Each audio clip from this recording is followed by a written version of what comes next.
მინდა გლეხები დავაიმედო განაცხადა საქართველოს პარლამენტის ვიცე-სპიკერმა მურმან დუმბაძის თქმით, საქართველოს პარლამენტის შესაბამის კომიტეტებსა და მთავრობაში დააყენა საკითხი აჭარაში ციტრუსის რეალიზაციის შეფერხების და თოვლის მიზეზით დაზარალებული გლეხებისთვის თანხის გამოყოფასთან დაკავშირებით.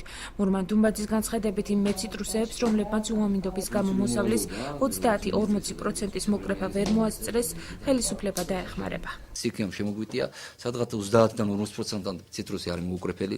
საქართველოს პარლამენტში შესაბამის კომიტეტებში და მთავრობაში დაისვა საკითხი კომპენსაციის შესახებ. უნდა გითხრათ, 12 მილიონი ლარი პლუს NS-ის 1.8 ანუ 14 მილიონი ლარამდე პრაქტიკულად გამოყოფილია ციტრუსის რეალიზაციისათვის. ჩვენ ეს საკითხი დავსვით იმისათვის, რომ გლეხება არ იზარალონ კომპენსაციის საკითხი, იმიტომ რომ სხვა რეგიონებში ასეთი რამ საქართველოს მთავრობას გაუკეთებია, აქტიურად განიხილება ეს საკითხი, ამიტომ გლეხებს მინდა დავაიმედო, რომ საქართველოს მთავრობა ამ საკითხზე მუშაობს და შესაბამისი გადაწყვეტილება აუცილებლად იქნება მიღებული.